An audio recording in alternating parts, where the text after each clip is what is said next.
Salve gente, io sono Luca e in questo meraviglioso episodio volevo parlare di due sostantivi, o meglio, di un sostantivo maschile e del suo equivalente femminile. I sostantivi in questione sono tipo e tipa, quindi un tipo oppure il tipo e una tipa oppure la tipa. Il sostantivo tipo sicuramente lo conoscete già o comunque lo dovreste conoscere, anzi probabilmente è una delle prime parole che avete imparato.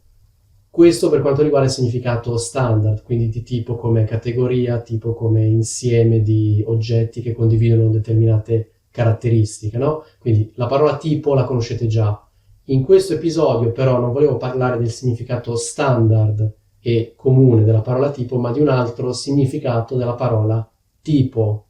Quindi per intenderci non voglio parlare del tipo inteso come categoria, per esempio al mondo esistono diversi tipi di squali, oppure al mondo esistono diversi tipi di felini, eccetera, eccetera. Voglio parlare della parola tipo usata in un modo completamente diverso, con un significato completamente diverso. Il fatto è che la parola tipo viene usata nel linguaggio colloquiale informale come sinonimo di uomo oppure ragazzo.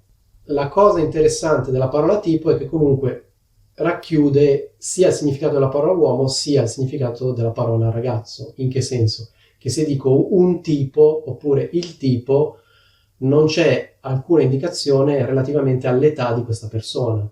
Se dico invece un ragazzo oppure il ragazzo, è chiaro che mi riferisco a un soggetto giovane. Ma facciamo subito un esempio di come viene usata la parola tipo. Per esempio, io potrei dire: ieri sera sono andato a una festa e ho conosciuto un tipo che ha studiato alla mia stessa scuola. Cosa significa un tipo in questa frase? Significa un uomo oppure un ragazzo. Come dicevo, non si specifica l'età di questa persona. Il fatto è che in una frase del genere nessuno userebbe la parola uomo. Cioè, a me sembra strano se qualcuno mi dice: io ho conosciuto un uomo che ha studiato alla mia stessa scuola. Da un punto di vista logico, da un punto di vista grammaticale, questa frase è giustissima, ma il fatto è che nel linguaggio corrente, colloquiale, si tende a usare la parola tipo, che è più informale. La parola uomo viene percepita un po' come più, diciamo, arcaica, se vogliamo, comunque di registro leggermente diverso. La parola ragazzo si può usare senza problemi, per esempio io potrei dire: io ho conosciuto un ragazzo che ha studiato alla mia stessa scuola. E in questa frase non c'è nessun problema, mi sembra una frase del tutto legittima. Però se dico ragazzo, chiaramente faccio capire che si tratta di un soggetto giovane. Quindi per dirla altrimenti, la parola tipo viene usata al posto della parola uomo in contesti informali, perché la parola uomo sembra di un registro troppo alto, sembra una parola, diciamo, che stona col contesto informale. Oppure, facciamo un altro esempio, io potrei dire: l'altro giorno Claudia mi ha presentato un tipo che lavora alla Microsoft. Anche qui potrei dire: Claudia mi ha presentato un uomo che lavora alla Microsoft, ma mi sembrerebbe veramente qualcosa che stona. E quindi in questi casi, in questi contesti, preferiamo usare la parola tipo. Ma facciamo un esempio col plurale. Per esempio, io potrei dire: l'altra sera sono andato al pub con dei miei amici e c'erano dei tipi ubriachi. Cosa significa? E c'erano degli uomini oppure dei ragazzi ubriachi. Anche qui mi sembrerebbe strana una frase del tipo: e c'erano degli uomini ubriachi. Voi mi potreste dire: ma è perfettamente legittima, Luca. Sì, è perfettamente legittima, non è un errore assolutamente, è una frase legittima, però mi suona leggermente strana. Il fatto che la parola uomo, uomini è un po', come dire, troppo, di un registro troppo alto rispetto al contesto. Io direi: e c'erano dei tipi ubriachi. Tutte queste considerazioni valgono per quanto riguarda la mia regione. Dalle nostre parti la parola tipo è usatissima e sostituisce quasi sempre la parola uomo, a meno che chiaramente non si sia in un contesto formale oppure si stia scrivendo, perché chiaramente questa è una parola colloquiale. Se dovete scrivere qualcosa vi consiglio di non usare la parola tipo, cioè detta altrimenti nel linguaggio scritto troverete sempre uomo.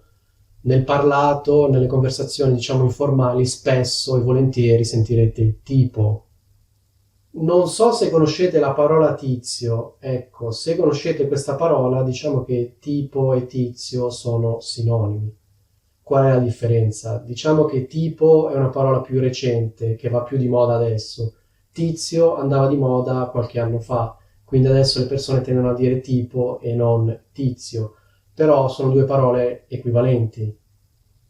Io infatti potrei dire ho conosciuto un tizio che lavora alla Microsoft, oppure ho conosciuto un tizio che ha studiato alla mia stessa scuola. Quindi non c'è nessuna differenza, è soltanto un discorso di moda. Qualche anno fa si diceva tizio, adesso si dice tipo. Quindi detta altrimenti, tizio è vagamente più arcaico rispetto a tipo, cioè più arcaico si fa per dire, comunque è una parola del tutto legittima e comune. Tizio è l'antenato di tipo, ecco, un tempo si diceva tizio, adesso si dice tipo. Tutte queste considerazioni che ho fatto su tipo valgono per l'equivalente femminile, che è tipa, quindi c'è una tipa oppure la tipa. Anche qui un tempo si diceva una tizia oppure la tizia. Quindi riprendendo gli esempi che ho fatto prima, io potrei dire ho conosciuto una tipa che ha studiato alla mia stessa scuola, oppure mi ha presentato una tipa che lavora alla Microsoft. Quindi, come vedete, il significato è lo stesso. Il plurale di tipa è tipe, quindi potrei dire ieri siamo andati al pub e c'erano delle tipe ubriache. Come potrei parafrasare questa frase? Potrei dire c'erano delle donne ubriache, oppure c'erano delle ragazze ubriache. Anche qui usare la parola donne in questo contesto è vagamente fuori registro. Voi mi potreste dire, ma no, ma non è vero Luca, io sento gente che parla così. Sì, è vero, c'è gente che lo dice, ma a me personalmente in questo contesto suona leggermente strano dire c'erano delle donne ubriache. Mi sembra più naturale, più spontaneo dire c'erano delle tipe ubriache. Le considerazioni che ho fatto sul discorso dell'età valgono anche per la parola tipa, cioè quando si dice una tipa non è chiaro che età abbia questa persona. Potrebbe essere una donna, potrebbe essere una ragazza. Ecco, quindi come vedete tipo e tipa sono equivalenti. La differenza è che tipo poi ha tutta una serie di significati ulteriori che tipa non ha, quindi la parola tipa ha questo significato tendenzialmente, mentre invece tipo è una parola più complessa perché poi ha significati completamente diversi. Come dicevo, le mie considerazioni si basano prevalentemente su come l'italiano viene usato nella mia regione, dalle mie parti. Può essere che in altre regioni la parola tipo sia meno comune, ma vi posso garantire che dalle mie parti la parola tipo e la parola tipa sono usatissime. Diciamo nel 90% dei casi sostituiscono rispettivamente la parola uomo e la parola donna. Quindi per questo motivo mi sembrava importante spiegarvene. Ecco, spero che abbiate trovato utile questo video e vi saluto.